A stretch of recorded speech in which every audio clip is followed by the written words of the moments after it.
जब बापूजी बाहर थे, बापूजी का सत्संग होता था, सब VVIP 1 के बड़े बड़े लोग मंचों पर आ जाते थे। क्या नेता हो, क्या अभिनेता हो, क्या उद्योगपति हो। ये मोदी नगर का जो मोदी जिसके नाम से पूरा, वो भी तो जाते थे। जब महापुरुषों की महाजय जयकार होती है तब तो सब जुड़ जाते हैं, लेकिन असल परीक्षा तभी होती है जब विषम परिस्थिति हो। और उस विषम परिस्थिति में, इसलिए शास्त्र ने लिखा है, शास्त्र में कि धीरज हमारे भीतर कितना है, धर्म हमारे भीतर कितना है, कौन अपना है कौन मित्र है, उसकी परख कब होती है।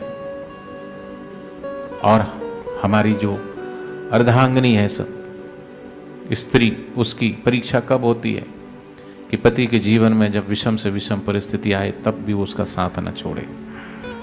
आजकल तो पति के जीवन में जरा सा संघर्ष आ जाए तो ये कर्जे में चले गए, इनको तो ये हो गया, तो वही छोड़ छाड़ के भाग जाए। धीरज धर्म मित्र अर नारी, आपत्काल विचारी चारी। चारों की परीक्षा आपत्ति काल में ही होती है, कौन अपना है कौन पराया। और ये तो हम सुनते थे कि संत कबीरदास जी ने भी अपने शिष्यों की घड़ाई करी, और कभी कभी उन्होंने ऐसा किया कि जो वास्तव में दिख नहीं रहा था, जैसा हो रहा था वैसा था नहीं, कुछ और ही था। क्योंकि भीड़ बहुत हो गई थी, और भीड़ को छांटने के लिए, क्योंकि ये सदगुरु की करुणा, सदगुरु की कृपा हर किसी को नसीब नहीं होती। इन मस्तों की बस्ती में आता है कोई कोई, ये प्रभु नाम की मस्ती, हरि नाम की मस्ती, गुरु ज्ञान की मस्ती, ये मीरा की तरह, शबरी की तरह, ध्रुव की तरह, प्रहलाद की तरह, ये जो अंदर की जो मस्ती है, आनंद है, वो हर किसी को नसीब नहीं होता। बाहर की मस्ती, इंद्रियगत सुख तो सबको सुलभ है ही, जैसा चाहे वैसा वो ले सकता है सुख, इंद्रियगत सुख संसार में सब ले ही रहे। रंगरलियों की गलियों में सब लोग भटकते हैं, पर गुरु ज्ञान की गली में, गुरु प्रेम की गली में आता है कोई कोई। गुरु की ज्ञान रूपी गली में कोई कोई आता है। बाकी रंगरलियों की इंद्रियगत सुखों की गलियों में सब लोग भटकते हैं, पर गुरु ध्यान की गली में, गुरु ज्ञान की गली में, गुरु प्रेम की गली में आता है कोई कोई। रोती है सारी दुनिया, गाता है कोई कोई। बाकी सब रोते ही रहते हैं, ये नहीं मिला, वो नहीं मिला, ऐसा नहीं हुआ, वैसा नहीं हुआ। लेकिन भगवान के भक्त होते हैं ना, मीरा कभी फरियाद नहीं करती, शबरी कभी फरियाद नहीं करती। बस जो भगवान ने कहा है उसको अंगीकार करके, और आज्ञा सम नहीं साहिब सेवा। मतंग मुनि ने कहा सेवा और सुमरन ये दो चीजें हैं। सेवा समाज जो पूरे परमात्मा के द्वारा रची हुई सृष्टि है, सब में नर सेवा नारायण सेवा के भाव से सबकी सेवा करें। गुरु का ज्ञान जन जन तक पहुंचाएं, गुरु का ज्ञान सभी को बांटो, सबका हो कल्याण, सबकी सेवा करे जन्म भर होकर के निष्काम।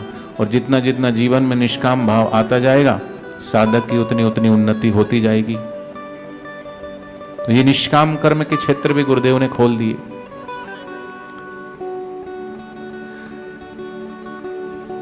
तो ये मौज, ये प्रभु नाम की मस्ती हर किसी को नसीब नहीं होती। इसलिए कहा है मौज हर किसी को नसीब नहीं होती, जिंदगी हर किसी की खुश नसीब नहीं होती। और जो आ जाता है सच्चे दिल से मेरे सदगुरु के दरबार में, उसकी जिंदगी कभी बदनसीब नहीं होती। सदगुरु नहीं तो शिष्य होना बड़ा कठिन है। दीक्षा ले लेना बहुत सरल है। नाम की दीक्षा ले लेने मात्र से कोई शिष्य नहीं कहलाता है। शिष्य होना बहुत कठिन है। गुरु भक्ति बहुत कठिन है, क्योंकि ना तो मिट्टी फरियाद करती है और ना ही पत्थर फरियाद करता है। पत्थर में से मूर्ति को निखारना बड़ा आसान है, मिट्टी में से भी मूर्ति बनाना, घड़ा बनाना, सुराही बनाना बहुत आसान है। पर ये जो इंसान है ना, इसके अंदर भगवान को प्रकट करना वो सबसे बड़ा कठिन कार्य है। इसलिए भगवान शिव जी कहते हैं कि मौनी गुरु के द्वारा कोई लाभ नहीं होता समाज को, लेकिन वक्ता गुरु अलग अलग दृष्टांत के द्वारा, कभी भक्ति योग के द्वारा, कभी ज्ञान योग के द्वारा, कभी ध्यान योग के द्वारा, कभी कर्म योग के द्वारा हमारी यात्रा को चलो कोई जिस भाव से अलग अलग मत पंथ संप्रदायों के तो अलग अलग नियम होते हैं, सबके लिए वही नियम लागू होता है, इतना इतना करने। जैसे इस्लाम, उसमें इस्लाम को कोई ज़्यादा उसमें पढ़े लिखे भी नहीं है। और यहाँ तो सनातन वैदिक संस्कृति में 18 पुराण है, 4 वेद है, इतनी सारी उपनिषदें हैं, गीता है, रामायण है, महाभारत है, और भी अनेक अनेक प्रकार के धर्म ग्रंथ है। फिर भी जो धर्म के प्रति जो हमारा रुझान होना चाहिए, संस्कृति के प्रति जो हमारा प्रेम होना चाहिए, हर बार क्यों हिंदू ही मुंह की खाता है? हिंदू ही धर्म सबसे पीछे है। भारत देश में इतने हिंदू हैं, वो भी बढ़ रहे हैं धीरे धीरे, क्या घट रहे हैं? लेकिन और देश देखो तो सबसे बड़ा धर्म ये सनातन धर्म, वैदिक धर्म है। सबसे पुराना धर्म वैदिक सनातन धर्म है। ईसा को आए कितने वर्ष हुए? 2024 ही चल रहा है, हैं? मूसा को आए कितने वर्ष हो गए? मोहम्मद साहब को आने के बाद मुस्लिम धर्म चला, ईसा जीसस के बाद चला। सोचो, ये सनातन हिंदू धर्म, हिंदू तो बाद में पड़ा, ये सनातन वैदिक सनातन धर्म, और जिसकी स्थापना किसी ने नहीं की, स्वयं साक्षात भगवान ने। उस धर्म के प्रति हमारे को कितना प्रेम है, कितना रुझान है, क्योंकि हम ही अपने बच्चों को संस्कारवान नहीं बना रहे, बहुत तर्क वितर्क करते हैं। तो ऐसे सदगुरु ने फिर भी सबको साथ लेते हुए कि चलो, किसी को किसी बहाने, किसी को किसी बहाने, किसी को किसी बहाने, नगर नगर डगर डगर घूमते घूमते कि चलो दीक्षा दी भगवान के नाम की, चलो भगवान का नाम जपो। शुरू में नाम जप में थोड़ा आगे रुक, शिविर में आओ, फिर ध्यान का चस्का लगाए, फिर तात्विक सत्संग समझ में आने लगा। तो ये जो सब चीजें गुरुदेव ने हम सबको इतना ऊंचा उठाया,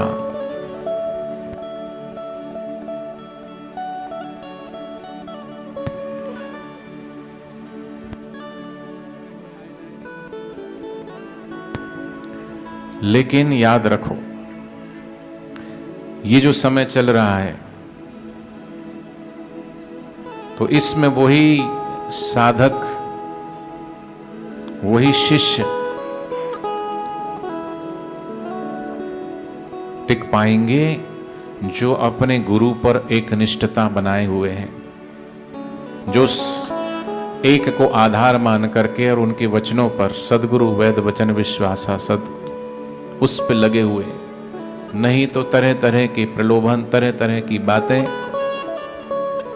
ये माया के ही प्रकार है। कोई तो मैं कोई कैसा व्यक्ति मिल जाएगा, कभी कोई कैसा व्यक्ति मिल जाएगा, और कुछ का कुछ, कुछ का कुछ, ये सब चलता रहेगा खेल। लेकिन अपने आप को बचाएं इन प्रपंचों से, और सिर्फ उधर ही ध्यान दें जिधर सदगुरु हमें लेके जाना चाहते हैं, जो सदगुरु कह रहे हैं। क्योंकि जो खेत को, खलिहान को, बाग को, बगीचे को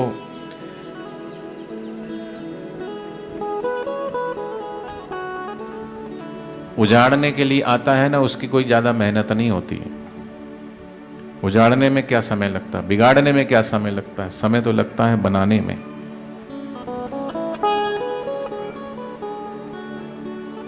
इस आश्रम को बनाने में वर्षों लग गए होंगे, लेकिन अगर इसको मिटाना हो तो कितनी देर लगेगी?